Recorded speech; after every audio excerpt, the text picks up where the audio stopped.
When you think of Pokemon, it's typically a family-friendly franchise, but what if I were to tell you, at one point, Pokemon used to look like this?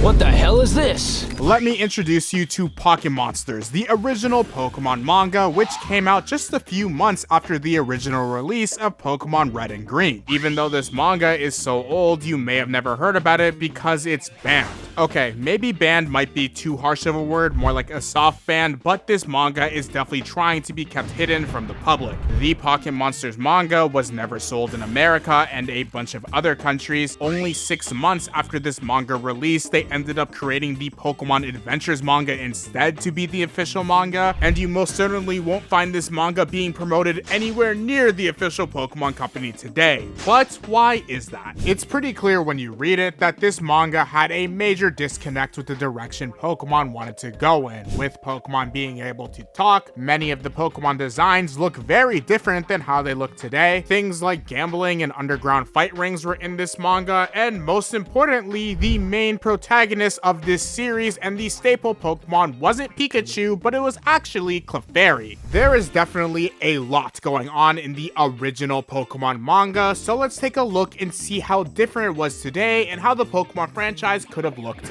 originally. The first chapter takes place in Pallet Town, and this is definitely not the Pallet Town that we are used to, since this one has a lot more of a futuristic vibe and flying cars. A boy is running down the street and he ends up crashing into another young boy, and they realize that they're actually rivals. We meet our protagonist Red bumping into his rival Green. Red tells Green that he's heading over to Professor Oak's lab to get his starter Pokemon, and Green is pretty mad about this since Green is also supposed to get their starter, and they end up racing towards Professor Oak's lab trying to be the first one to get dibs on their Pokemon. Red ends up being slower than Green and lagging behind, so Red gets the right idea to take a shortcut through the woods, and he ends up encountering a group of Pokemon. Red is in a rush, so he ends up ignoring these Pokemon trying to run away, but as he's leaving, the Pokemon start calling him out. They're pretty mad at Red that he wasn't scared of them since they're monsters, and Red ends up laughing at them, saying that they don't look anything like monsters, so this pisses them off and they start attacking Red. They end up surrounding Red, wanting to finish him off, and out of nowhere, a bunch of fruit hits them on the head, and before these Pokemon can even react, Clefairy ends up falling down from a tree, hitting the main Pokemon in the head and basically defeating them all. Red was pretty shocked about his stroke of luck, and he was really happy that this Clefairy saved him. The Clefairy is super nonchalant and just starts talking to himself, saying that the food is being wasted, but then Red remembers that he's late to going to Professor Oak's lab, so he ends up leaving the Clefairy behind and running towards the laboratory. When Red arrives, Green made it there first, so he's going to get first dibs on the starter Pokemon. Professor Oak introduces himself, and he is a lot more different than the Oak we know today. He's trying to play a lot more jokes and tricks on the boys, but he ends up giving them the Pokédex, saying that he wants them to complete it, and he ends up introducing the starter Pokemon, which are Charmander, Squirtle, and Bulbasaur, and to be honest, these designs for these Pokemon are horrendous. The only one they really nailed was Bulbasaur, but Charmander looks more like a dinosaur, and Squirtle is literally just a turtle. Green decides to pick Charmander as his starter, and I just can't get over this guy's design. Like, what the hell is this? What is this? Why does this exist? Explain this to me.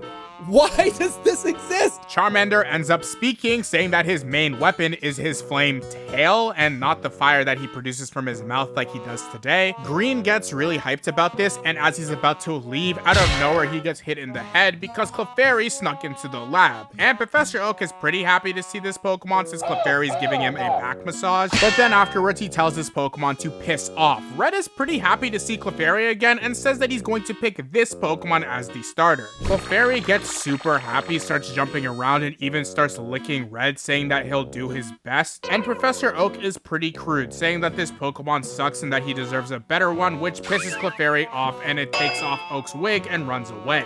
Red is pretty determined to prove everybody wrong and show how powerful his Clefairy is. When Clefairy ends up interacting with Charmander, Charmander ends up burning Clefairy, but Clefairy starts tanking it, pretending like he's a Charmander, walking around with a fire tail, even though this is really hurting this Pokemon. The fire on Clefairy's tail isn't going out though, and this situation gets so bad, Clefairy's trying to find a fire extinguisher and ends up destroying Professor Oak's lab. Even when this doesn't work, Clefairy ends up running out of Professor Oak's lab, trying to find a local pool of water. And this is the introduction to our cast in this manga. The next chapter starts off with Red saying that he wants to go through Viridian Forest, but Clefairy really doesn't want to since he's pretty hungry. Red tells Clefairy that he's the one that's going to be doing all the fighting in Viridian Forest, but Clefairy says no way and that he hates fighting and he would rather chill and relax, and there are a bunch of real life animals in this world as well. They end up bickering back and forth because Red is pretty frustrated that his Pokemon hates fighting and makes a bunch of funny faces. Then when Red is trying to reassure Clefairy that fighting isn't that bad, Clefairy is taking a literal piss on the ground and Red has to go hit this Pokemon on the head with wood so that it will behave itself. We are only 2 chapters within this story and I can understand why they went ahead and made a brand new manga and scrapped this one.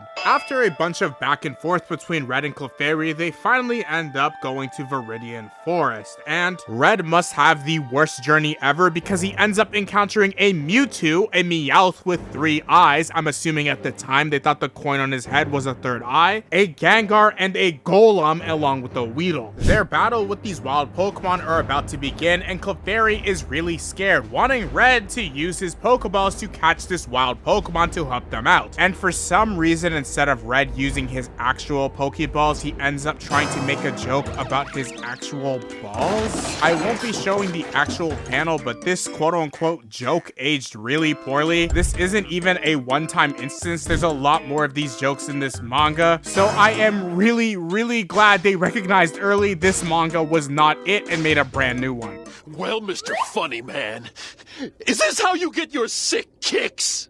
What? It's just an ordinary crabby. Oh my goodness! The rest of this chapter just consists of Red and Clefairy goofing around Viridian Forest while battling wild Pokemon. They attempt to try to catch Mewtwo, but that certainly did not work out. So much to the point where Clefairy had to be sent to the Pokemon hospital, and the Pokemon Center in this universe is a lot different. They use electricity to heal the Pokemon, which I guess makes a little bit of sense since you store Pokemon in computers, and the doctor ends up getting distracted and accidentally hits a button using a million voltage on Clefairy, almost trying to kill it, and the chapter ends with Red and Clefairy leaving the hospital. As Red continues on his adventure, him and Clefairy end up heading to Pewter City and having a bunch of shenanigans while being in the town. Red eventually ends up bumping into Green, who is bleeding. Red is pretty confused why Green looks like this, and his Charmander got extremely beat up, and then we pan over to our first look at Brock, the gym leader, who is super jacked, and Red and Brock end up challenging each other to a gym battle. When they end up going inside, Clefairy ends up seeing a Pokeball with a Pikachu in it that can talk as well. This Pikachu says that Clefairy is his cousin, and Clefairy gets really mad that his cousin has been captured and vows to free him by defeating Brock. The gym battle begins and Clefairy is getting tossed around. Clefairy gets so mad it ends up getting a drill trying to drill Onix and throws a stick of dynamite trying to blow up his Pokemon as well. The explosion actually went off and only ended up injuring Clefairy and Red since Onix has really good durability. This battle kept going on with Clefairy trying to do a lot of wacky tactics, and the one that ended up working is that Clefairy climbed up on a pole and Onix ended up wrapping itself around it, getting stuck. And when the Onix was distracted, instead of the Clefairy using any Pokemon move, it decides to pick up a pole and slam it on Onix's head, winning the battle.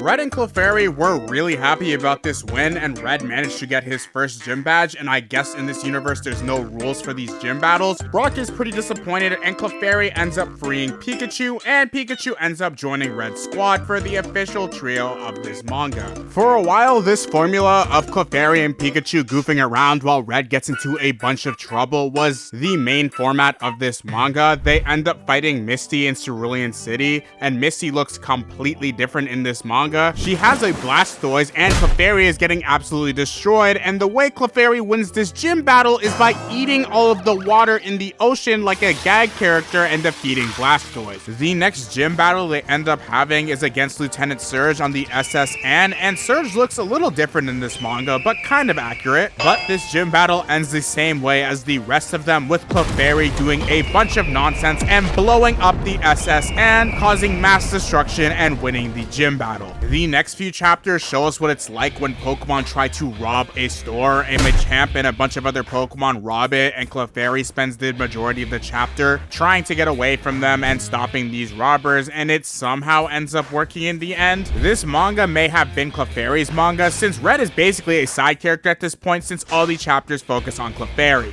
Their main goal though was to get to Celadon City so they could gamble at the casino, and the gang was trying to hitchhike a ride from a group of people, but it wasn't working, so Clefairy gets the idea to dress up to try to get someone to give them a ride, but that still doesn't end up working. They end up making it to Celadon City, and they refer to it as the Las Vegas of the Pokemon world. They somehow let a kid into the casino, and they end up playing a bunch of games like roulette and Jack Black, and by the end of the night, Red and Clefairy ended up having over $1 million in winnings. Team Rocket owns this casino, and they were not happy that they were about to lose $1 million in profit, so they wanted to go deal with this. Giovanni ends up taking out his Hitmonlee to go steal the Pikachu. This plan somehow ends up working, and Clefairy ends up getting distracted because a J-pop Pokemon idol was also at the casino. This whole thing ends up resulting in a boxing match between Red and Giovanni, and the winner will get Pikachu back. It looks like Clefairy was actually about to lose this match until Clefairy was pretty smart and used Double Team to evade a bunch of attacks. Hitmonlee did knock out Clefairy, but